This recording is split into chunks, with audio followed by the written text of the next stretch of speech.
Hiya, happy Saturday night. Now, I apologise I've not released a video on the Baldy Cats channel for quite a while, but that will be changing, as you'll find out tomorrow. Tonight's video is going to be linked to the Conspiracy Cats video that comes out tomorrow, and I'm going to be talking about the tides.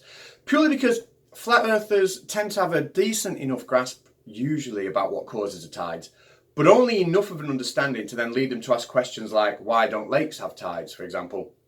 Which leads them to believe that there's some sort of flaw in the heliocentric model. And really, they just need to delve a little bit deeper in their understanding. So that's what I'm going to do now. Now, this can go very, very deep. We can look at vectors, adding vectors for forces. We can look at all sorts of stuff, the role of the sun, for example.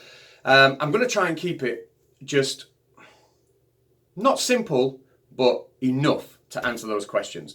And then in the Conspiracy Cats video, I will link a much better video than mine that will explain all of this with fancy animations and stuff. Let's get started. So let's start off by looking at what the tides actually are. Well, the tides are swells of water on opposite sides of the Earth. And if I'm here, as the Earth rotates, I will pass under, if you like, this swell, and then under this swell, and that's when I'm going to experience the high tides. And when I'm here and here, I'm going to experience the low tides. And these swells are always along the Earth-Moon line. So if the moon is here, we will have a swell here and here. And some people think, well, it's the moon's gravity that's lifting this water this way, causing this swell here, causing this high tide. But that doesn't explain this at all. So let's have a look at what's happening along this line. And then, before we can get a better grasp of it, we're also going to have to look at what's occurring here and here. Because it's not just about what's happening along here, and it's not just about the moon's gravity. So let's do that. So I've removed the water for a second, and I'm going to label this as point A, which will be the sea, point B, and point C here. And the moon does have a gravitational effect on all 3 points, but as we get further away from the moon, that gravitational effect gets less. The acceleration gets less. So the acceleration of the water at point A is going to be the largest of any of these other points.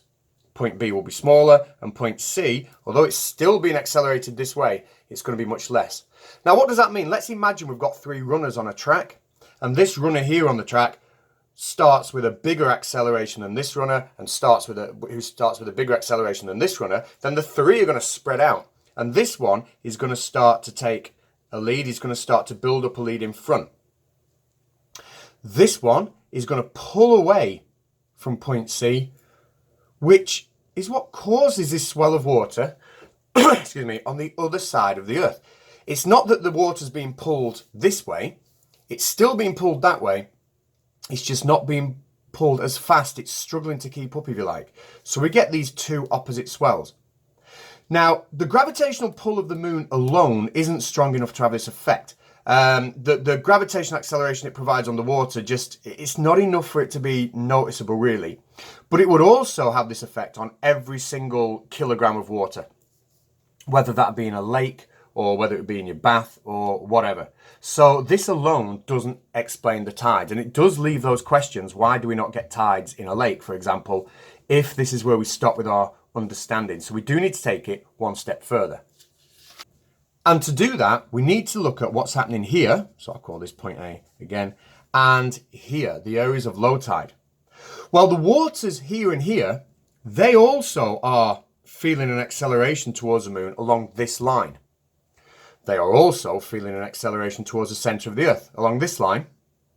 And the Earth itself, remember, as we said here, when this was point B, can't use B now, can I? That's B. But the Earth itself, remember, was moving in this direction. So what we have is a variety of different vectors that need to be added together. And this isn't a lesson on adding vectors, but I'm going to put it as simply as I can. The Earth is moving this way. The waters here and here want to move along this slant, but they can't move along that slant because the Earth is moving underneath them. And essentially, the result of all that is that there is a massive force from the water at point A and B towards the centre of the Earth. So they're trying to move downwards in a sort of like a slanted fashion, but the Earth is moving along underneath them, and it gives this effect where the water from A pushes down, the water from B pushes up. But because all the waters, all the seas and the oceans, we have this interconnection between them, when they are pushed this way, it's that contributes to what we just saw with the moon's gravity and the acceleration at the beginning. It's that contributes to the pushing of the water out. So we almost have this squeezing effect where we have the water being pushed at the top and the bottom, and that's squeezing the water out in the middle. And it's that causes the high tides here. Now, it's also that is the reason we don't have tides in lakes and baths, etc., because lakes just aren't big enough for this effect, or for this to take an effect on. They're not a huge interconnected body of water. They are standalone bodies. And there we go. So there are some other things that need mentioning. The role of the sun, for example. If the sun is in line with the moon and the earth, then it contributes to that effect, meaning we get larger tides. If we've got a half moon, so we've got a right angle between the moon, the sun and the earth, then there's almost like a cancelling out effect, and the tides aren't as big. Time as well, you know, when we have a 6 o'clock high tide at one morning in one location, the next morning it's going to be after 6 o'clock. It's going to take longer than 24 hours. And that's because as the earth is rotating underneath those high tides, the moon is also moving as well. And we've almost got to catch it up, and that takes a little bit longer. So that's why it's not exactly fixed to a 24-hour period. And I'm sure much more clever people than I out there in the comment section will be able to add a little bit of detail to this. There's, yeah, it does go quite deep, but hopefully at least we've been armed with enough knowledge. If we're asked by a flat earther, why do the lakes not have tides, we can answer it. And then we can tell them to leave me alone, please.